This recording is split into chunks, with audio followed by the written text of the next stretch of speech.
Millions of tax dollars are spent on this type of computer surveillance, a disgusting procedure for a professed free society. They're overstepping the bound. Just the other day, they walked into somebody's house. They suspected he was a drug dealer. He was using his automatic selector, and then police marched in, and they said it looked like a gun after they killed the man. In America! Is that what America's all about? I'd say no. We want privacy. Less government for individual liberty, get the government off our backs, a more sensible foreign policy. I'm very disappointed that so far in this Congress we have not yet seen any sincere effort to cut any spending. There's something wrong here that could and should be adjusted with decreased spending, not raising taxes, and not further robbing the Social Security Trust Fund. The more we threat, the more we intimidate, the more we want to bomb people, the more we're leading into another fiasco like Vietnam. We trade with Vietnam now. That's a much better way than trying to impose our will on Vietnam by going over there and dropping bombs. So I would say that this just points out again that we have a very, very poor foreign policy in the Middle East. I wish the Congress would address the unconstitutionality of presidents waging war. That, to me, is a lot more serious than Monica Lewinsky, let me tell you. The corporations are in bed with the government. Peace and harmony can never be achieved by bombs and intimidation. Mr. Speaker, over the last 3 to 4 years, I've come to the floor on numerous occasions trying to sound a warning about both our foreign policy and our monetary policy. The cause is the Federal Reserve.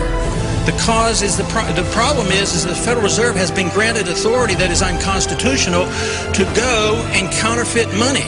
And until we recognize that and deal with that, we will continue to have financial problems.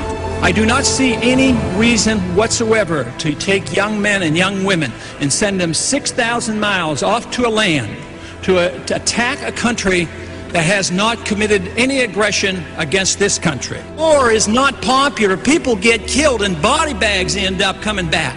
I don't want anybody's legs shot off for some reason that is not justified, and it's not a declared war. I think that should be the litmus test of everybody in this country and everybody over on the Hill too. If this war is worth fighting, are you willing to go and lose your legs, lose your life, or send your kids or send your grandkids? Will our country become freer, richer, safer, and more peaceful? Or will we continue to suffer from lost civil liberties, a stagnant economy, terrorist threats, and an expanding war in the Middle East and Central Asia? Is it not possible that George Washington's admonition to avoid entangling alliances is sound advice even today? Both candidates supported the war in Iraq and the continuation of it. Both supported the Patriot Act and its controversial attack on personal privacy. The true patriot will repeal the Patriot Act, is what they will do. Both candidates supported increased spending in almost all categories.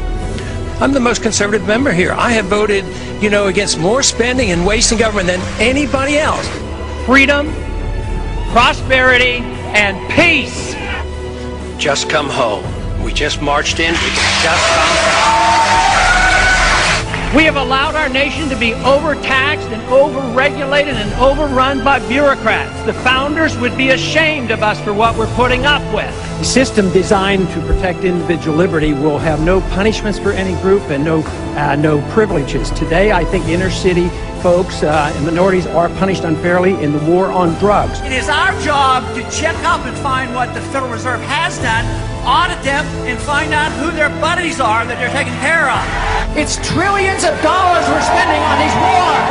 President Cole! President Cole! President Cole! President Cole! President Cole! President Cole! President Cole! President Cole! President Cole! President Cole! President Cole!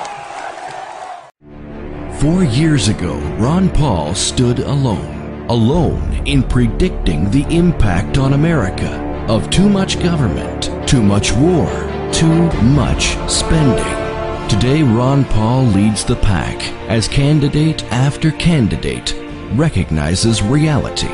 Of course, Ron Paul was very happy tonight to have all the conversation about Bernanke and the Federal Reserve and the need to audit the Federal Reserve, which is an issue he's been pioneering for, I guess, 30 years now. Congressman Paul was right on that. I am on Ron Paul's bill to audit the Federal Reserve. Running organizations like the TSA, I would agree with Representative Paul. Congressman Paul, you're correct. You do exactly what Ron Paul said. And Ron Paul does make a legitimate point.